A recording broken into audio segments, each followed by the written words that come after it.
ನಮ್ಮ ಈ ಜನಾಕ್ರೋಶ ಯಾತ್ರೆ ಮೈಸೂರಿನಿಂದ ಪ್ರಾರಂಭ ಆಗಿ ಮೊದಲ ಹಂತದ ಜನಾಕ್ರೋಶ ಯಾತ್ರೆ ಮುಗಿಸಿಕೊಂಡು ಎರಡನೇ ಹಂತದಲ್ಲಿ ನಿಪ್ಪಾಣಿ, ಬೆಳಗಾವಿ, ನಿನ್ನೆ ಬಾಗಲಕೋಟೆ ಹಾಗೆ ಬಿಜಾಪುರ ಮುಗಿಸ್ಕೊಂಡಿತ್ತು ಗುಲ್ಬರ್ಗಕ್ಕೆ ಬಂದಿದ್ದೇವೆ. ಸಂಜೆ ಬೀದರ್ನ ಕಾರ್ಯಕ್ರಮ ಕೂಡ ನಾವು ಮುಗಿಸ್ತಾ ಇದ್ದೇವೆ. ಹಿರಿಯರಾಗಿರ್ತಕ್ಕಂಥ ಶ್ರೀರಾಮುಲು ಅವರು, ಚಲವಾದಿ ನಾರಾಯಣ ಸ್ವಾಮಿ ಅವರು, ಅದೇ ರೀತಿ ರವಿಕುಮಾರ್ ಅವರು ಎಲ್ಲ ವಿಚಾರಗಳನ್ನು ಪ್ರಸ್ತಾಪ ಮಾಡಿದ್ದಾರೆ. ಬಹಳ ಸಮಯವನ್ನ ತೆಗೆದುಕೊಳ್ಳದೇನೆ, ನಿಮ್ಮ ತಾಳ್ಮೆಯನ್ನ ಪರೀಕ್ಷೆ ಮಾಡದೇನೆ ಕೆಲವು ವಿಚಾರಗಳನ್ನು ಮಾತ್ರ ಈ ಸಂದರ್ಭದಲ್ಲಿ ಹೇಳ್ತೇನೆ.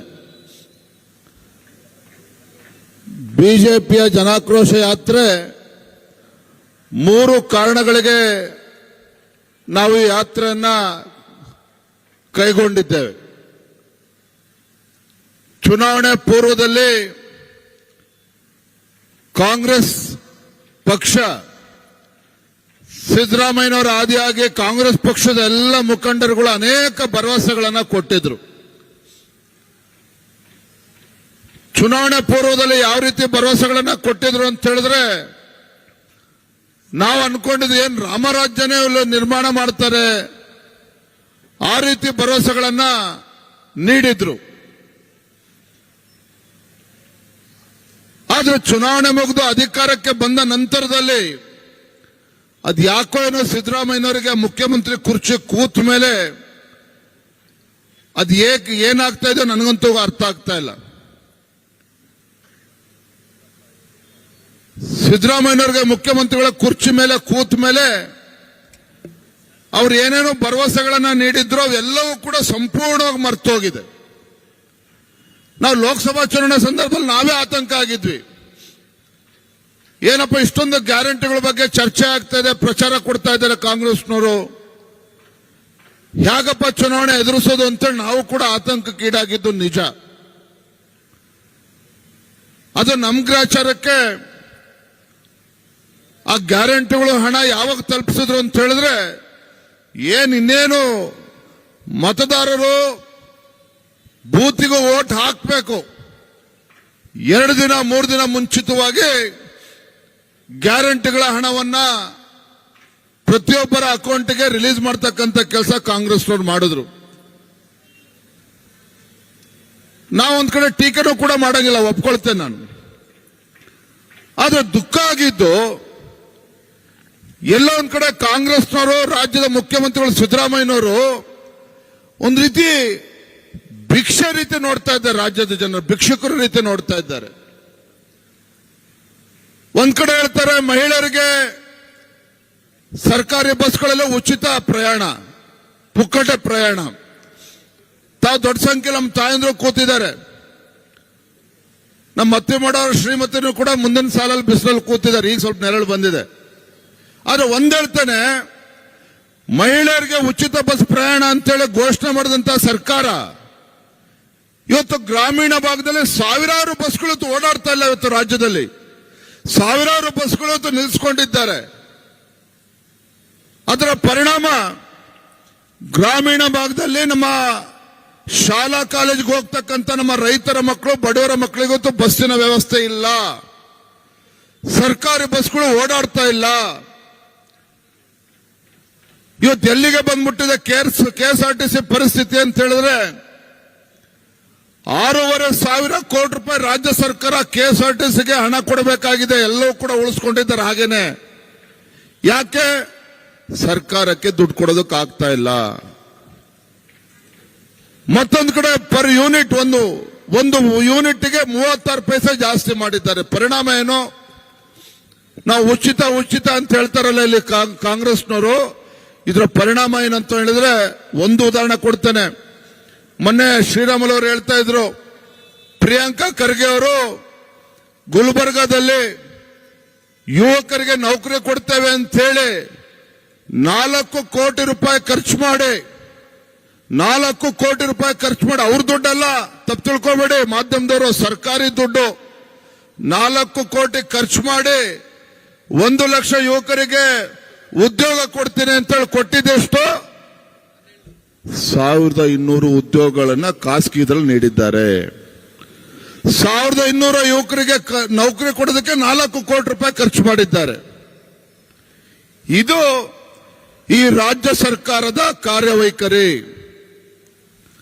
ಇವತ್ತು ಪರ್ ಯೂನಿಟ್ಗೆ 36 ಪೈಸೆ ಜಾಸ್ತಿ ಮಾಡಿದರೆ ಪರಿಣಾಮ ಕ್ಷಣ ಯೋಚನೆ ಮಾಡಿ. ಇವತ್ತು ನಮ್ಮ ರಾಜ್ಯದಲ್ಲಿ ಇವತ್ತು ಯಾವುದೇ ಉದ್ಯಮಿಗಳು ನಮ್ಮ ರಾಜ್ಯದಲ್ಲಿ ಬಂದು ಬಂಡವಾಳ ಹೂಡ್ತಾ ಇಲ್ಲ. ರಾಜ್ಯದಲ್ಲಿ ಯಾವುದೇ ಉದ್ಯಮಿಗಳು ಬಂದು ಬಂಡವಾಳ ಹೂಡಿಕೆ ಮಾಡ್ತಾ ಇಲ್ಲ. ಬದಲಾಗಿ ರಾಜ್ಯದ ಕಾಂಗ್ರೆಸ್ ಸರ್ಕಾರದ ನೀತಿಗಳ ಪರಿಣಾಮವಾಗಿ ಇಲ್ಲಿರ್ತಕ್ಕಂಥ ನಮ್ಮ ರಾಜ್ಯದಲ್ಲಿರ್ತಕ್ಕಂಥ ಉದ್ಯಮಿಗಳು ಹೊರ ರಾಜ್ಯಕ್ಕೆ ಹೋಗ್ತಾ ಇದ್ದಾರೆ. ಇವತ್ತು ಪರ್ ಯೂನಿಟ್ಗೆ ವಿದ್ಯುತ್ ದರ ಜಾಸ್ತಿ ಮಾಡಿದ್ರು, ಮತ್ತೊಂದು ಕಡೆ ಪೆಟ್ರೋಲ್ ಡೀಸೆಲ್ ರೇಟ್ ಜಾಸ್ತಿ ಮಾಡಿದ್ರು, ಡೀಸೆಲ್ ಮೇಲೆ 5.5 ರೂಪಾಯಿ ಜಾಸ್ತಿ ಮಾಡಿದ್ರು ಸಿದ್ದರಾಮಯ್ಯನವರು ರೈತರ ಪರವಾಗಿರ್ತಕ್ಕಂಥ ಚಿಂತನೆ ಮಾಡ್ತೀವಿ ಅಂತ ಹೇಳ್ತಾರಲ್ಲ. 5.5 ರೂಪಾಯಿ ಡೀಸೆಲ್ಗೆ ಜಾಸ್ತಿ ಮಾಡಿರ್ತಕ್ಕಂಥ ಪರಿಣಾಮ ಏನು ಅಂತ ಹೇಳಿದ್ರೆ, ರೈತರು ತಮ್ಮ ಹೊಲದಲ್ಲಿ ಇವತ್ತು ಟ್ರ್ಯಾಕ್ಟರ್ ಟಿಲ್ಲರ್ ಅನ್ನೇನು ಬಳಸ್ತಾರೆ, ಮೋಟರ್ಗಳನ್ನು ಉಪಯೋಗಿಸ್ತಾರೆ. ಆದ್ರೆ 1 ಲೀಟರ್ಗೆ 5.5 ರೂಪಾಯಿ ಜಾಸ್ತಿ ಆದ್ರೆ ಪರಿಸ್ಥಿತಿ ಏನಾಗ್ತದೆ ರೈತರಿಗೆ? ಇವತ್ತು ಉಚಿತ ಅಂತೇಳಿ ಸಿದ್ದರಾಮಯ್ಯನವರು ಬೊಬ್ಬೆ ಹೊಡಿತಾರಲ್ಲ, ಇವರೆಲ್ಲ ಯೋಜನೆಗಳನ್ನು ಒಂದು ಕ್ಷಣ ಯೋಚನೆ ಮಾಡಿ ಮನೇಲಿ ಕೂತ್ಕೊಂಡು, ಇವರೆಲ್ಲ ಯೋಜನೆಗಳು ಒಂದು ಕೈಲಿ ಕೊಡ್ತಕ್ಕಂಥದ್ದು, ಮತ್ತೊಂದು ಕೈಲಿ ಕಿತ್ಕೊಳ್ತಕ್ಕಂಥ ಯೋಜನೆನೇ ಅವ್ರು ಕೊಟ್ಟಿರ್ತಕ್ಕಂಥದ್ದು. 2,000 ರೂಪಾಯಿ ಕೊಟ್ರೆ ಇವತ್ತು 25,000 ರೂಪಾಯಿ ಕಿತ್ಕೊಳ್ತಕ್ಕಂಥ ಕೆಲಸ ಸಿದ್ದರಾಮಯ್ಯ ಸರ್ಕಾರ ಮಾಡ್ತಾ ಇದೆ. ಬಿಜೆಪಿ ಕೊಡ್ತಕ್ಕಂಥ ಎಲ್ಲ ಯೋಜನೆಗಳನ್ನು ಕೂಡ ನಿಲ್ಲಿಸಿದ್ದಾರೆ. ಪ್ರಧಾನಮಂತ್ರಿ ಕಿಸಾನ್ ಸಮ್ಮಾನ್ ಯೋಜನೆ ಯಡಿಯೂರಪ್ಪನವರು 4,000 ರೂಪಾಯಿ ಕೊಡ್ತಾ ಇದ್ರು, ಅದನ್ನ ನಿಲ್ಲಿಸಿದ್ರು. ರೈತ ವಿದ್ಯಾನಿಧಿ ಕೊಟ್ಟರು ಬೊಮ್ಮಾಯಿಯವರು, ಅದನ್ನ ನಿಲ್ಲಿಸಿದ್ರು. ಈ ರೀತಿ ಹಿಂದಿನ ಭಾಗ್ಯಲಕ್ಷ್ಮಿ ಯೋಜನೆಗೂ ಕೂಡ ಕಲ್ಲಾಕ ಹೊರಟಿದ್ರು. ಅಷ್ಟೇ ಅಲ್ಲ, ಈ ರೈತರಿಗೆ ಅನುಕೂಲ ಆಗಲಿ ಅಂತೇಳಿ, ಗ್ರಾಮೀಣ ಭಾಗದಲ್ಲಿರ್ತಕ್ಕಂಥ ಬಡವರಿಗೆ ಅನುಕೂಲ ಆಗಲಿ ಅಂತೇಳಿ ಯಡಿಯೂರಪ್ಪನವರು ಬಿಜೆಪಿ ಸರ್ಕಾರ ಇದ್ದಾಗ ಹೈನುಗಾರಿಕೆಗೆ ಪ್ರೋತ್ಸಾಹ ಧನವನ್ನು ಕೊಟ್ಟರು. ಇವತ್ತು 850 ಕೋಟಿ ರೂಪಾಯಿ ಹಾಗೆ ಉಳಿಸ್ಕೊಂಡಿದ್ದಾರೆ. ಇಂಥ ಸರ್ಕಾರ ಇವತ್ತು ರಾಜ್ಯದಲ್ಲಿ ಇರ್ತಕ್ಕಂಥದ್ದು. ರವಿಕುಮಾರ್ ಹೇಳಿದ್ರು 25,000 ಇತ್ತು, ಟ್ರಾನ್ಸ್ಫಾರ್ಮರ್ ಹಾಕೋಬೇಕು ಅಂತ ಹೇಳಿ ರೈತರು ಇವತ್ತು 2.5 3 ಲಕ್ಷ ರೂಪಾಯಿ ಕಟ್ಟಬೇಕು. ರೈತ ತನ್ನ ಹೊಲಕ್ಕೆ ವಿದ್ಯುತ್ ತೆಗೆದುಕೊಳ್ಬೇಕು ಅಂತ ಹೇಳಿದ್ರೆ, ಹಾಲಿನ ಬೆಲೆ 9 ರೂಪಾಯಿ ಜಾಸ್ತಿ ಆಗಿದೆ ಇಲ್ಲಿವರೆಗೂ ಪರ್ ಲೀಟರ್ಗೆ. ಅದರ ಪರಿಣಾಮ ಪಾಪ ಬಡವರೇನಿದ್ದಾರೆ ಇವತ್ತು ಪೌಷ್ಟಿಕ ಆಹಾರ ಮಕ್ಕಳಿಗೆ ಒಳ್ಳೆ ಹಾಲು ಕೊಡಬೇಕು ಅಂತ ಹೇಳಿದ್ರು ಕೂಡ ಇವತ್ತು 1 ಲೀಟರ್ಗೆ 9 ರೂಪಾಯಿ ಜಾಸ್ತಿ ಮಾಡಿದ್ದಾರೆ. ಅದರ ಲಾಭ ಇವತ್ತು ಸಂಪೂರ್ಣವಾಗಿ ರೈತರಿಗೂ ಕೂಡ ಸಿಗ್ತಾ ಇಲ್ಲ. ಇದು ರಾಜ್ಯದ ಪರಿಸ್ಥಿತಿ. ಇವತ್ತಿನ ಗುಲ್ಬರ್ಗ ಬಗ್ಗೆ ನಾನು ಬೇರೆ ಏನು ವಿಚಾರ ಮಾತನಾಡೋದಿಲ್ಲ. ಎಲ್ಲರೂ ಕೂಡ ಮಾತನಾಡಿದ್ದಾರೆ. ಸ್ಯಾಂಡ್ ಮಾಫಿಯಾ ಯಾವ ರೀತಿ ನಡೀತಾ ಇದೆ, ಯಾವ ರೀತಿ ಸಾವಿರಾರು ಕೋಟಿ ಲೂಟಿ ಆಗ್ತದೆ, ಎಲ್ಲವೂ ಕೂಡ ಹೇಳಿದ್ದಾರೆ. ಆದ್ರೆ ಇಲ್ಲಿರ್ತಕ್ಕಂಥ ಪರಿಸ್ಥಿತಿ ಏನು ಅಂತ ಹೇಳಿದ್ರೆ, ಶ್ರೀರಾಮುಲಣ್ಣ ನೀವು ಯಾರು ಕೂಡ ನೆನ್ಪು ಮಾಡ್ಕೊಳ್ಳಿಲ್ಲ. ಇಲ್ಲಿ ಆತ್ಮಹತ್ಯೆ ಮಾಡಿಕೊಳ್ಳಿ, ಇಲ್ಲಿರ್ತಕ್ಕಂಥ ರಾಜಕೀಯ ಪುಡಾರಿಗಳ ದಬ್ಬಾಳಿಕೆಯಿಂದ ಆತ್ಮಹತ್ಯೆ ಮಾಡಿಕೊಂಡ್ರೆ, ಯಾರಿಗಾರ ಅನ್ಯಾಯ ಆಗಿ ಅಧಿಕಾರಿಗಳು ಆತ್ಮಹತ್ಯೆ ಮಾಡಿಕೊಂಡ್ರೆ, ಇನ್ಯಾರು ಆತ್ಮಹತ್ಯೆ ಮಾಡ್ಕೊಂಡ್ರೆ ಒಂದು ರೇಟ್ ಫಿಕ್ಸ್ ಮಾಡಿಬಿಟ್ಟಿದ್ರೆ 10 ಲಕ್ಷ ರೂಪಾಯಿ. 10 ಲಕ್ಷ ರೂಪಾಯಿ ಅಂದ್ರೆ ಒಂದು ಜೀವದ ಬೆಲೆ 10 ಲಕ್ಷ ರೂಪಾಯಿಗೆ ಇಳಿಸಿದ್ದಾರೆ ಇಲ್ಲಿರ್ತಕ್ಕಂಥ ಮೂರ್ಖ ರಾಜಕಾರಣಿಗಳು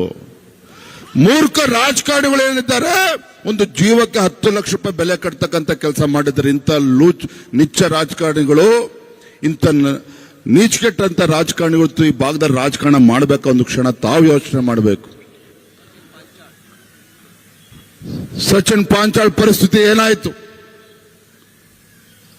ಅಂದ್ರೆ, ಎಲ್ಲೋ ಒಂದ್ ಕಡೆ ಕಲ್ಯಾಣ ಕರ್ನಾಟಕದ ಸಮಗ್ರ ಅಭಿವೃದ್ಧಿ ಮಾಡ್ತೇವೆ ಅಂತ ಹೇಳಿ ಮೊನ್ನೆ ಫುಲ್ ಪೇಜ್ ಅಡ್ವರ್ಟೈಸ್ಮೆಂಟ್, ನಾನೇನೋ 5,000 ಕೋಟಿನೋ 10,000 ಕೋಟಿನೋ ಕೊಟ್ಟಾರೆ ಅಂದ್ರೆ ನಾಚಿಕೆ ಆಗ್ಬೇಕಿತ್ತು ಕಾಂಗ್ರೆಸ್ ಸರ್ಕಾರಕ್ಕೆ. 250 ಕೋಟಿ ರೂಪಾಯಿ ಕೊಟ್ಟು ಫುಲ್ ಪೇಜ್ ಅಡ್ವರ್ಟೈಸ್ಮೆಂಟ್, ಅದು ಫುಲ್ ಪೇಜ್ ಅಡ್ವರ್ಟೈಸ್ಮೆಂಟ್.